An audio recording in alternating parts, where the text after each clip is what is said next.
창세기 24장 1절부터 9절 말씀을 교대로 한 절씩 읽겠습니다. 창세기 24장 1절부터 9절 말씀입니다. 교대로 읽겠습니다. 아브라함이 나이가 많아 늙었고 여호와께서 그에게 범사에 복을 주셨더라. 아브라함이 자기 집 모든 소유를 맡은 늙은 종에게 이르되 청하건대 내 허벅지 밑에 내 손을 넣어 내가 너에게 하늘의 하나님 땅의 하나님이신 여호와를 가리켜 맹세하게 하노니 너는 내가 거주하는 이 지방 가나안 족속의 딸 중에서 내 아들을 위하여 아내를 택하지 말고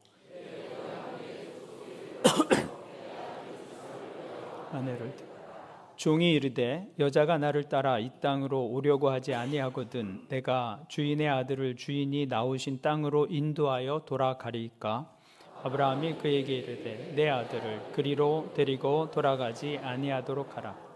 하늘의 하나님 여호와께서 나를 내 아버지의 집과 내 고향 땅에서 떠나게 하시고 내게 말씀하시며 내게 맹세하여 이르시기를 이 땅을 내 씨에게 주리라 하셨으니 그가 그 사자를 너보다 앞서 보내실지라. 내가 거기서 내 아들을 위하여 아내를 택할지니라. 너를 따라오려고 하지 아니하노니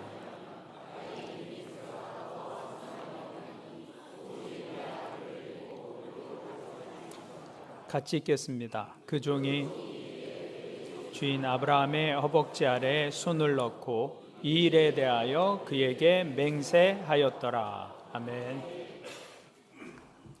우리 예배 오신 여러분들을 다시 한번 환영합니다. 우리 옆에 분들과 인사 나누겠습니다. 하늘 복 많이 누리십시오. 감사합니다. 감사합니다. 우리 계속해서 창세기의 말씀을 함께 살펴보고 있는데요. 오늘은 믿음의 조상 아브라함의 아들 이삭의 결혼에 관한 이야기를 담고 있습니다. 흥미로운 것은 이삭의 결혼에 관해서 기록하고 있는 창세기 24장이 창세기가 모두 50장으로 되어 있는데 가장 긴 장이다라는 것입니다. 성경은 이삭의 결혼을 67절에 걸쳐서 다루고 있습니다. 하나님께서 세상을 창조하신 사건, 얼마나 놀라운 사건입니까? 창세기 1장에 하나님의 창조의 사건을 기록하고 있는데 그 하나님의 창조를 31절로 기록하고 있는데 이삭의 결혼에 관해서는 2배가 넘는 67절을 기록하고 있습니다. 이삭의 결혼의 이야기는 믿음의 조상 아브라함께서 그 아들 이삭을 제물로 드리려 했던 그 믿음의 절정, 그 부분보다도 훨씬 더 긴 절수를 가지고서 소개하고 있는 것이죠. 앞으로 이야기될 또 창세기의 어떤 이야기보다 더 길게 성경은 이삭의 결혼을 이야기하고 있습니다. 이것이 우리에게 보여주고 있는 것은 하나님은 믿는 사람의 결혼에 관해서 지대한 관심을 가지고 계시다는 것입니다. 왜냐하면 결혼은 단지 결혼식이라고 하는 한 행사를 보여주는 것이 아니라 그 사람의 삶의 중심에 무엇이 있는지, 그 사람의 삶의 중심이 무엇을 향하고 있는지를 드러내는 중요한 순간이기 때문입니다. 그래서 그 사람의 결혼의 모습, 또 그 사람이 자녀들을 결혼시키는 모습을 보면 그 사람의 진짜 마음을 알 수 있습니다. 그 속에 진짜 믿음이 들어있어요. 부모들이 중매하는 분에게 부탁하는 것을 들어보면 그 사람의 믿음이 다 드러나는 것이죠. 그 사람이 어떤 혼사를 환영하고 어떤 혼사자리를 환영하지 않는지 그것을 보면 인생에서 무엇을 중요하게 여기고 가치 있게 여기는지가 다 드러나게 됩니다. 그래서 결혼은 우리 안에 있는 본 모습이 다 드러나는 자리가 되는 것이죠. 그래서 오늘 이 이삭의 결혼 이야기가 이렇게 길게 기록되어 있는 것입니다. 그러면 믿는 사람들은 어떻게 결혼하고 또 어떻게 결혼을 시키는가? 믿음의 조상 아브라함께서는 어떤 여인을 자기 며느리로 자기 아들의 아내로 맞아 들이셨는가?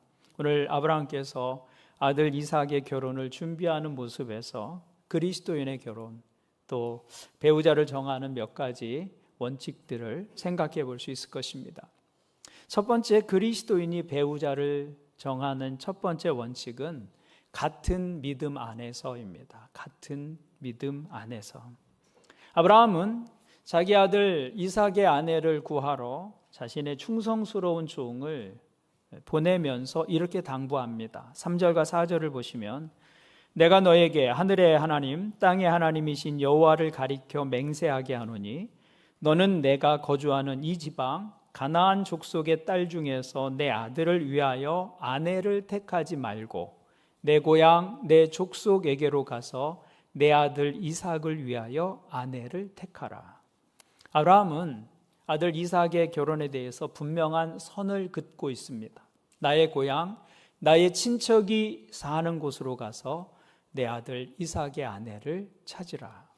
내 고향, 내 족속 아니면 안 된다. 이렇게 선을 그은 것입니다. 아브라함은 지금 가나안 땅에 살고 있습니다. 그 가나안 땅에서 아브라함은 나그네입니다. 결혼은 좋은 기회입니다. 그 땅의 여인들과 결혼시키면 나그네로 사는 그 땅에 새로운 인맥이 생기는 것입니다. 그것보다 내 인생에 중요한 기회는 없을 거예요. 그런데 아브라함은 여기는 아니다라고 분명히 선을 긋습니다. 내 고향, 내 친척 중에서. 아브라함의 기준은 분명했습니다. 그 여인이 아무리 똑똑하고 재산이 많고 배경이 든든하고 유력한 가문의 사람이라 할지라도 가나안 여인 중에서 내 며느리를, 내 아들의 아내를 찾지 말라. 내 족속과 내 본토 친척 집에서 이삭의 아내를 취하라. 이것은 무엇을 얘기하고 있는 것이냐면 같은 영적인 조건을 가져야 한다. 그것을 말하고 있는 것입니다. 같은 영적인 조건. 성경은 믿는 자녀들에게 믿지 않는 자들과 멍에를 같이 매지 말라. 이렇게 말씀하고 있습니다. 특별히 한 믿음 안에서 결혼할 것을 교훈하고 있어요. 그것이 성경적 결혼의 첫 번째 원리입니다. 오늘 이 말씀을 들으시면서 여러분 중에는 난 이미 했는데 이렇게 생각하시는 분이 계실지 모르겠습니다. 나는 이미 믿지 않는 사람과 결혼을 했는데 이 결혼을 어떻게 하라는 말씀인가? 물으라는 말인가? 어떻게 하라는 것이지? 당황스러운 분이 계실지 모르겠습니다. 그런데 성경은 그 결혼을 물으라고 말씀하진 않습니다. 베드로전서는 오히려 이렇게 말씀합니다. 아내들아 이와 같이 자기 남편에게 순종하라. 이는 혹 말씀을 순종하지 않는 자라도 말로 말미암지 않고 그 아내의 행실로 말미암아 구원을 받게 하려 함이니 너희의 두려워하며 정결한 행실을 봄이라. 고린도전서는 이렇게 말씀합니다. 아내된 자여 내가 남편을 구원할는지 어찌할 수 있으며 남편된 자여 내가 내 아내를 구원할는지 어찌 알 수 있으리요. 그러니까 이미 이루어진 결혼에 대한 하나님의 계획은 헤어져라가 아닙니다. 안 믿는 배우자가 믿는 배우자로 인해서 주님을 만나게 되는 것, 그것이 하나님의 바람이고 하나님의 뜻입니다. 처음으로 돌아가서 선택 다시 하자, 그거 아니라는 것입니다. 자신이 선택한 결혼 안에서 최선을 다해서 사는 것입니다. 그것이 하나님의 뜻입니다. 제가 오늘 말씀을 통해서 여러분들에게 드리고 싶은 것은 아직 배우자를 만나지 않은 사람들 혹은 자녀들을 결혼시키려고 하는 분들이 좀 귀담아 들으셨으면 좋겠어요. 반드시 하나님을 사랑하는 사람과 결혼하고 결혼시키시기를 바랍니다. 그것이 성경적 결혼의 첫 번째 원리입니다. 그러면 왜 우리가 같은 믿음 안에서 결혼해야 합니까? 그것은 결혼이 하나님의 모습을 이 땅에 보여주는 하나의 거울과 같은 것이기 때문입니다. 하늘에는 우리가 이해할 수 없는 하나의 질서가 있습니다. 그것은 삼위일체 하나님에 관한 것입니다. 삼위일체 하나님은 우리의 이성으로는 이해할 수 없는 하늘의 질서입니다. 성부, 성자, 성령 세 분이 세 신대 하나이고 하나인데 셋이라고 말씀합니다. 우리 이성과 논리로는 이해할 수 없는 하늘의 질서입니다. 그런데 이 하늘의 모습을 이 땅에서 이해할 수 있도록 반사하는 거울이 하나 있는데 그것은 바로 부부관계라는 것입니다. 부부를 일컬어서 일심동체라고 말하잖아요.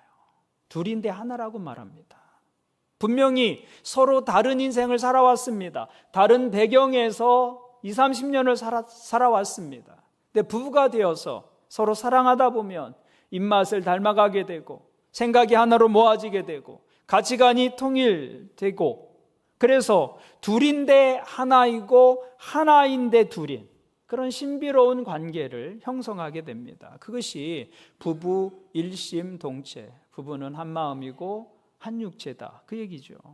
이 부부관계는 하늘의 신비를 이해할 수 있도록 돕는 하나의 거울과 같은 것입니다.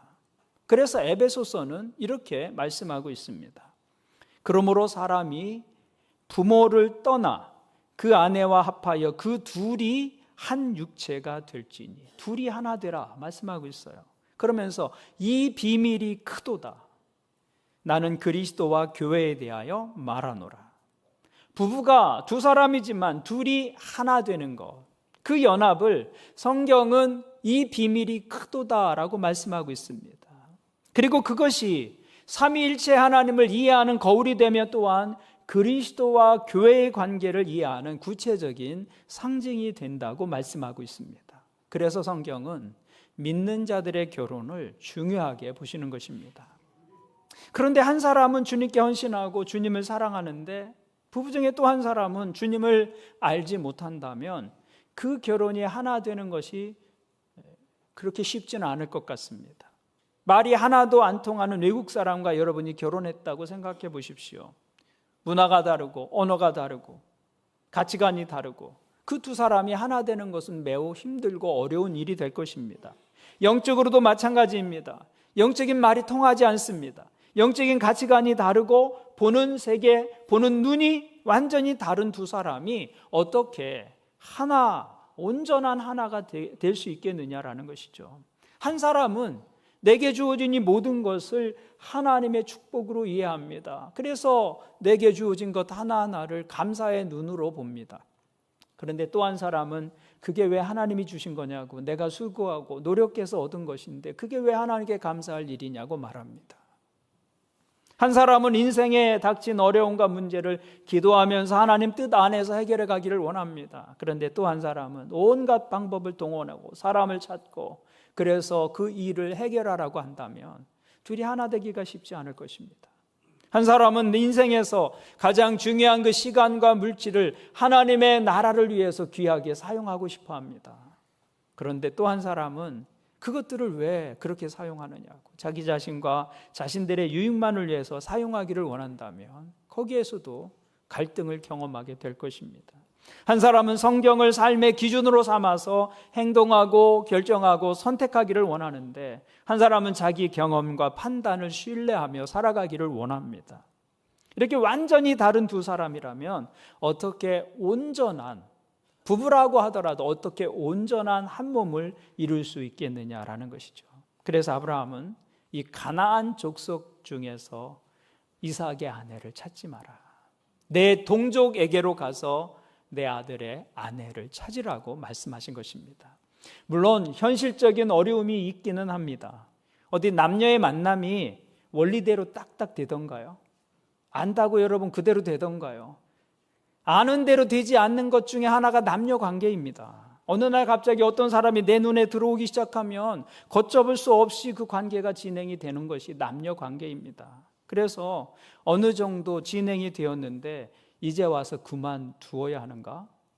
그것도 참 쉽지 않은 일입니다. 지금 만나고 있는 그 사람이 같은 믿음을 가지지 않은 사람이라면 여기서 내가 돌아서야 하는가? 참 어려운 문제입니다.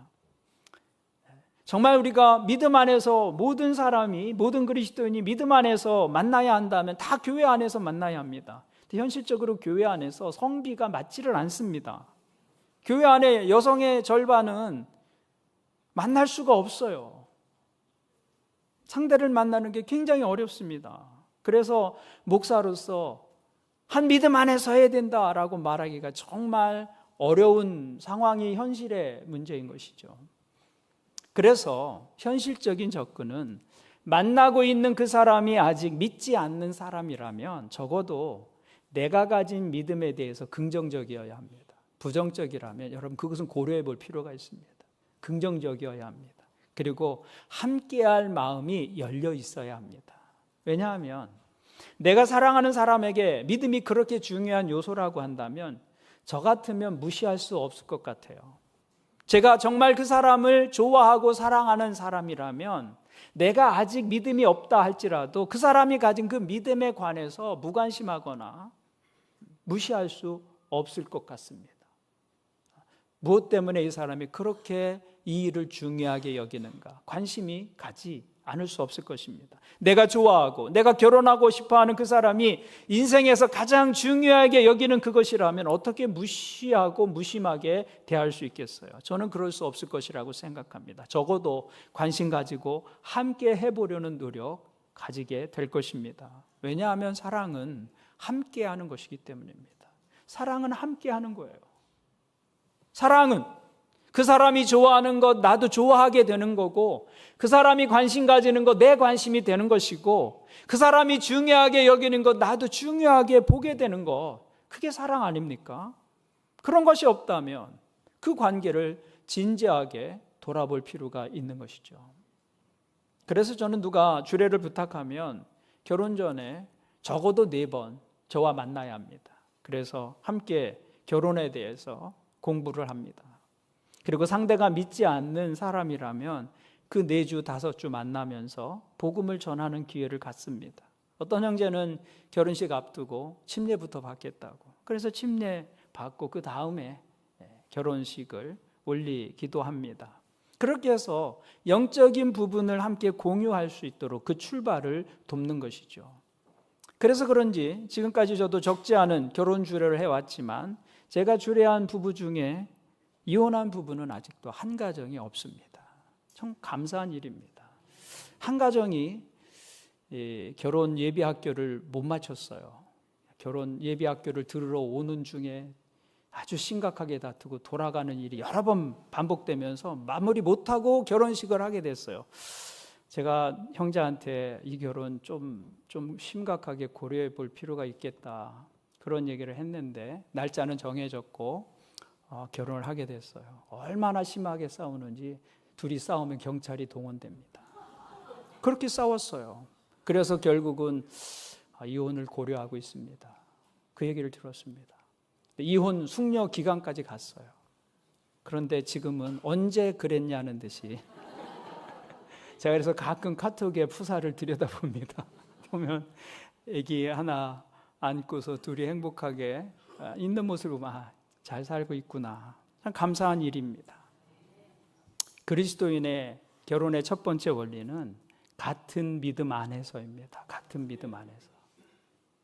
여러분의 결혼 생활을 돌아보십시오. 결혼하신 여러분들도 돌아보세요.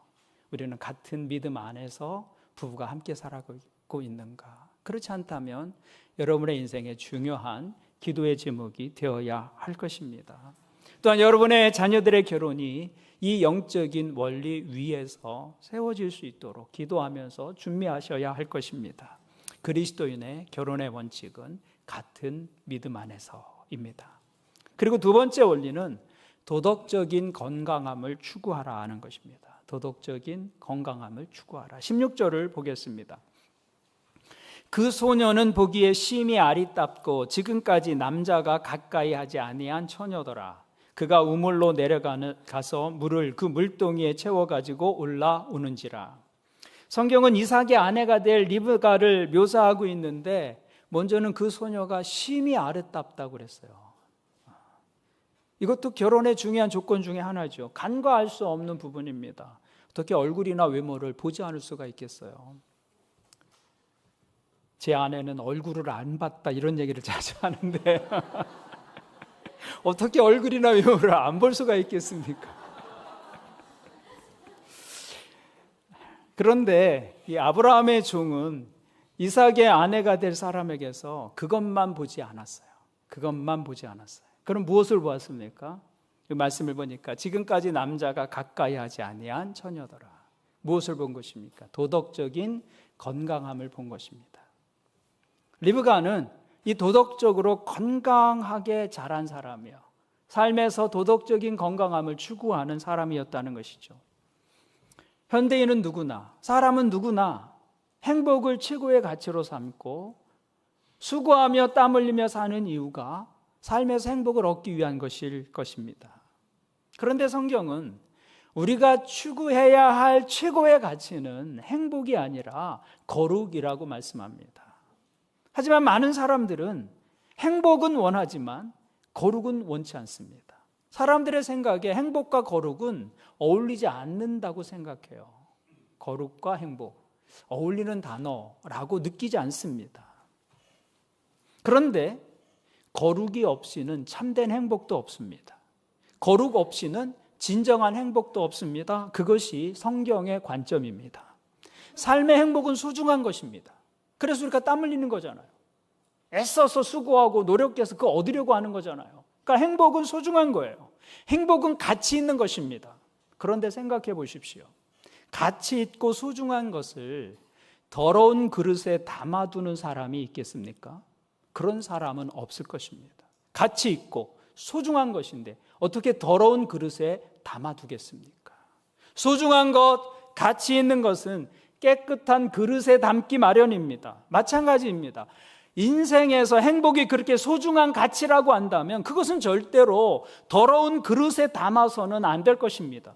그래서 거룩은 우리의 행복한 삶과 아주 밀접한 관계가 있는 것입니다. 관계 없는 것들이 아니에요. 그리스도인에게 거룩과 행복은 뗄래야 뗄 수 없는 것입니다. 그런데 우리 사회는 점점 이 거룩이라는 말을 잊어버리고 있는 것 같아요. 하루를 살아도 거룩이라는 단어를 들을 수가 없습니다, 여러분. 하루를 살아도 거룩이라는 단어를 매체에서, 책에서, 신문에서 볼 수가 없어요. 거룩이라는 단어가 점점 희미해지고 있습니다. 그런데 우리 사회에서 이 거룩이라는 말이 희미해지고 점점 사라지면서 어떤 일들이 일어나고 있습니까? 거룩이 감소함에 따라 우리 사회는 점점 더 부정직하고 이기적이고 무관심한 사회로 변하고 있습니다. 거룩이 감소함에 따라 범죄는 늘고 범죄인의 연령은 낮아지고 강력한 사건의 빈도는 높아지고 있습니다. 거룩이 감소할수록 사회는 점점 더 불안해지고 안전을 위협받고 있습니다. 거룩이 감소함에 따라 더 많은 가정들이 깨어지고 있고 아이들은 방황하고 있습니다. 거룩이 감소할수록 사람들은 불친절과 무관심과 소외된 관계 속에서 살아가고 있습니다. 거룩과 우리 삶이 상관이 없다고요? 그렇지 않습니다. 거룩이 감소하는 만큼 사회는 점점 살기 어려운 곳이 되고 있는 것이죠. 거룩이 없이는 그래서 참된 행복이 없는 것입니다. 그래서 성경은 모든 그리스도인들에게 무질서하고 부도덕한 사회 속에 살고 있다 할지라도 너희는 거룩을 추구하는 삶을 포기하지 말라고 말씀하고 있는 것입니다. 행복은 깨끗한 그릇에 담기는 법입니다. 그것이 마땅하고 옳은 것입니다. 더럽고 방탕한 삶을 사는 인생의 그릇에 행복이 담길 수는 없는 것입니다. 행복한 부부는 순결한 사랑, 그 관계 속에 행복한 부부의 관계가 담기는 것이죠. 그래서 하나님께서는 이삭의 아내가 될 리브가를 도덕적인 건강함 속에서 자라게 하신 것입니다. 그러므로 저는 오늘 말씀을 가지고 여러분들에게 권면합니다. 하나님께서 여러분에게 주신 그 육체를 책임 있게 관리하는 분들이 되기를 바랍니다. 행복은 거룩이라는 그릇, 깨끗한 그릇에 담기는 것입니다. 그것이 성도들이 결혼해서 힘써야 할 부분입니다. 그것을 기억할 수 있기를 주님의 이름으로 부탁을 드립니다. 세 번째, 이삭의 결혼에서 볼 수 있는 그리스도인의 결혼의 원리는 외면의 아름다움보다는 내면의 아름다움을 보라는 것입니다. 아브라함의 종은 그 여자가 하나님이 정해주신 이삭의 아내가 될 사람인지 아닌지 무엇을 가지고 보기로 원했습니까? 그 기준이 무엇이었느냐면 13절 14절 이렇게 말씀하고 있습니다. 성중 사람의 딸들이 물 기르러 나오겠사오니 내가 우물 곁에 서 있다가 한 소녀에게 이르기를 청하건대 너는 물동이를 기울여 나로 마시게 하라 하리니 그의 대답이 마시라 내가 당신의 낙타에게도 마시게 하리라 하면 그는 주께서 주의 종 이삭을 위하여 정하신 자라 이로 말미암아 주께서 내 주인에게 은혜 베푸심을 내가 알겠나이다. 그 한 가지 기준이 무엇이었습니까? 물을 기르러 온 여인에게 물을 좀 달라고 청해서 내게만 물을 줄 뿐만 아니라 내가 몰고 온 이 낙타에게도 물을 주는 여자, 그 여자를 하나님께서 지정해 주신 여자로 알겠습니다. 그렇게 정했다는 거예요. 이 종은 지금 이삭의 아내의 자격으로 무엇을 보기를 원하는 것입니까? 내면의 아름다움을 보기를 원하는 거예요. 내면의 모습. 내가 물을 달라고 청했을 때 눈에 보이는 나뿐만이 아니라 옆에 있는 이 짐승까지도 볼 수 있는 그런 마음을 가진 여자라면 이삭의 아내감이 되지 않겠습니까? 이렇게 본 것입니다. 그래서 16절 17절을 보시면 이 종이 리브가를 드디어 만나서 시험을 하게 됩니다. 16절 17절을 보시면 그가 우물로 내려가서 물을 그 물동이에 채워가지고 올라오는지라 종이 마주 달려가서 이르되 청하건대 내 물동이의 물을 내게 조금 마시게 하라. 지금 이 상황은 굉장히 리브가 입장에서는 좀 얄미운 그런 상황입니다. 그는 우물가에 전에부터 앉아 있었습니다. 여인들이 물 길러 오는 것을 보려고 기다리고 있었어요. 그러면 리브가가 물을 길어 우물로 내려갈 때 당신 물동이를 좀 빌려주시오 하고는 자기가 한 동이 물 길어주고 거기서 물 한 모금 마실 수 있을 것입니다. 그런데 이 종은 리브가가 물을 깃는 모습을 그냥 보기만 합니다. 그러다가 물동이를 이고서 우물에서 이렇게 올라오는데 거기다 대고 당신 그 물동이를 내려서 물 한 모금 내게 주시오 이렇게 말하는 것입니다. 여러분 물동이 이어보셨습니까? 이게 이으는 게 이게 쉬운 일은 아니잖아요. 이게 올리면서 물도 흘리고 겨우 이제 올리면 갈 때까지 내리지 않는 게 이제 최선의 방법인데 그 물동이 이고 올라오는데 그 물동이 내려서 내게 물을 다오 하는 것입니다. 리브가가 불친절한 여자였다면 바가지 줄 테니 당신이 떠서 드세요 라고 하고 지나쳤을 것입니다. 대개 사람들이 그렇게 반응합니다. 내게 조금만 불편해도 그런 일을 하려고 하지 않아요. 근데 리브가는 그렇게 하지 않았습니다. 18절을 보시면 그가 이르되 내 주여 마시소서 하며 급히 그 물동이를 손에 내려 마시게 하고 마시게 하기를 다하고 이르되 당신의 낙타를 위하여서도 물을 길어 그것들도 배불리 마시게 하리이다 하고 급히 물동이의 물을 구유에 붓고 다시 기르려고 우물로 달려가서 모든 낙타를 위하여 깃는지라. 여러분 리브가가 아브라함의 종의 요구에 물동이를 급히 내려 마시게 했다고 기록하고 있습니다. 이 한 번의 행동이 오늘 리브가의 운명을 가르는 기준이 되었던 것이죠. 저녁 시간에 물을 길러 나온 여자들 가운데 한가한 여자들은 아무도 없었을 것입니다. 오늘처럼 이렇게 조명이 있는 시대가 아니었기 때문에 해가 저물기 전에 하루 일을 마무리해야 합니다. 그러니까 지금 마감 시간이 다가오고 있는 거예요. 저녁 시간은 하루 중에 가장 바쁜 시간이었을 것입니다. 그런데 리브가는 그 종이 요청한 대로 물동이를 내려서 물을 마시우게 할 뿐만 아니라 그 종이 몰고 온 낙타에게도 물을 먹이겠다고 말합니다. 여러분 낙타 한 마리가 물을 얼마나 마시는지 아십니까?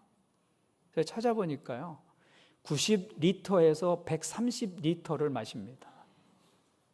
여러분 이렇게 마시는 저도 몰랐어요.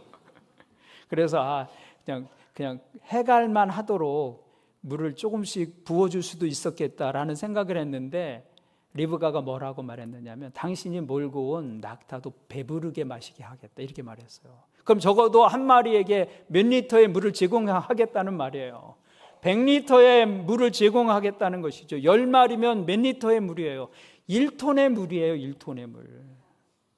물 항아리가 20리터짜리를 간다면 몇 번을 길러와야 되는 거예요? 50번을 길러와야 됩니다. 자기 낙타도 아니에요.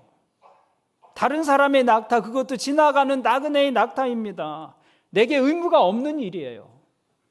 보통의 마음으로는 할 수 없는 일입니다. 이런 호의나 환대는 어쩌다 베풀거나 실수로 베풀 수 없는 일이에요.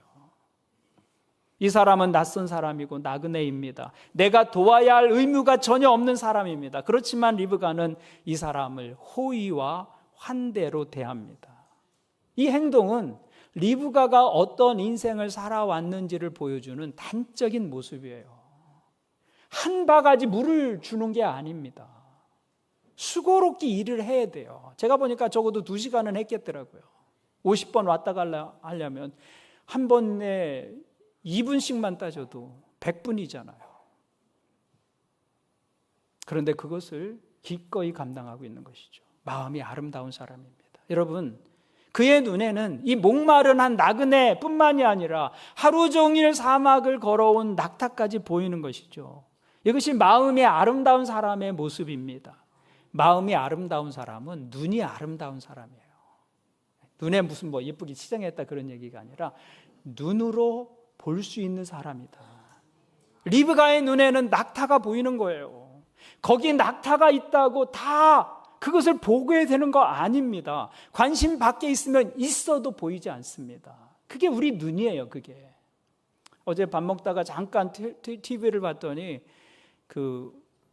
몰래카메라를 하는데 산 정상에 쓰레기 놓고 누가 치우나 이렇게 하는 게 있더라고요.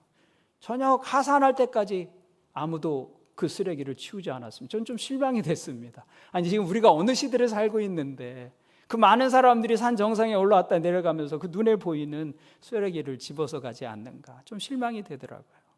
있다고 다 보는 거 아닙니다. 눈이 있어야 보는 거예요. 관심 밖에 있으면 아무리 거기 있어도 내 눈에 들어오지 않습니다. 그래서 마음이 아름다운 사람은 눈이 아름다운 사람이에요. 눈이. 그래서 남이 보지 못하는 것을 내 눈을 통해서 보는 것이죠. 저는 여러분들이 그런 눈을 가지고 인생을 사시기를 바랍니다. 남이 보지 못하는 것을 보는 거예요. 살면서 내 눈에 보인 그 도움이 필요한 그 사람을 놓치지 않는 것입니다. 사랑과 호의에 대해서 적극적인 인생이 되는 것이죠. 리브가는 그런 여인이었다는 것입니다. 그런데 21절을 보십시오. 그 사람이 그를 묵묵히 주목하며 여호와께서 과연 평탄한 길을 주신 여부를 알고자 하더니, 지금 리브가는 낙타 10마리에게 물을 주기 위해서 부지런히 쉬지 않고 움직입니다. 근데 이 종은 어떻게 하고 있었다는 거예요? 묵묵히 그 행동을 주시만 하고 있었다는 거예요. 이 종이 묵묵히 지켜보고 있는 가운데 리브가는 자기가 하겠다고 한 그 일을 끝까지 충성스럽게 감당하고 있습니다. 근데 아브라함의 종은 지금 그것을 달아보고 있는 것이죠. 리브가는 자기 행동을 지금 누가 그런 기준을 가지고 지켜보고 있다는 사실조차를 몰랐어요.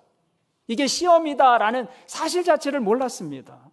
그런데 아브라함의 종은 그 기준을 가지고 리브가를 지켜보고 있는 거예요. 그리고 바로 그것 때문에 리브가는 이삭의 아내가 되었고 믿음의 어머니가 된 것이죠. 여러분이 어떤 일을 묵묵히 감당하고 있을 때 여러분을 주목하고 보시는 분이 계시다는 것을 기억하기를 바랍니다. 여러분이 결심하고 작정한 일을 묵묵히 실천하고 포기하지 마시기를 바랍니다. 최선을 다해서 그것을 행해 보십시오. 내가 알지 못하는 사이에 하나님께서 우리를 지켜보고 계세요. 리브가는 그거 몰랐어요. 저 사람이 나를 지금 지켜보고 있다. 저 기준에 내가 통과해야 이삭의 아내가 된다. 그런 거 몰랐습니다. 리브가가 마지막 물 한 동이까지 퍼서 그 10번째 낙타에게까지 물을 다 먹여 주었을 때 그것을 묵묵히 바라보던 이 종의 마음이 얼마나 기뻤겠습니까? 그것을 보면서. 그리고 이런 여자를 이삭의 아내로 데려갈 수 있다는 사실에 얼마나 감사했겠습니까? 우리 하나님도 마찬가지입니다. 내가 내 삶의 현장에서 그리스도인으로서 내 가정에서 내 일터에서 이 세상 속에서 내게 눈에 들어온 그 일, 내가 계획하고 결심한 그 일을 최선을 다해서 끝까지, 힘들지만 끝까지 다 감당하려고 할 때 그것을 묵묵히 지켜보시는 하나님은 얼마나 기뻐하시겠습니까? 리브가가 이삭의 아내로 인정받은 것은 무슨 특별한 일을 통해서가 아닙니다. 매일 하던 그 일이에요. 어제 저녁에도 물 길러 왔고요. 그제 저녁에도 물 길러 왔다고요. 그 일을 통해서 하나님께 인정을 받은 것이죠. 그것이 하나님께서 우리를 평가하시는 모습이다라는 것입니다. 리브가는 그 내면의 아름다움을 인정받은 사람이었습니다. 그래서 하나님께서도 그를 이삭의 아내로 선택하신 것이죠. 여러분도 그 내면의 아름다움을 관리하고 가꾸는 분들이 되기를 바랍니다. 욕심을 내려놓고 보면 눈에 보이는 것이 있습니다. 여러분, 욕심으로 내 삶이 채워지면 욕심이 장님이 되게 만듭니다. 보아도 보지 못하게 돼요. 그러나 욕심 내려놓고 보면 내 눈에 보이지 않던 것들이 보입니다. 도움이 필요한 사람들 보이고요. 내가 할 수 있는 일들이 보입니다. 그것을 모른 채 하지 않는 거예요. 그것이 내면의 아름다움인 것이죠. 호의와 환대의 마음을 가지고 세상을 대하는 것입니다. 그것이 마음이 아름다운 사람의 모습인 것이죠. 그런 사람의 삶이 아름답지 않을 수 없고 그런 사람이 이룬 가정이 행복하지 않을 수 없는 것이죠.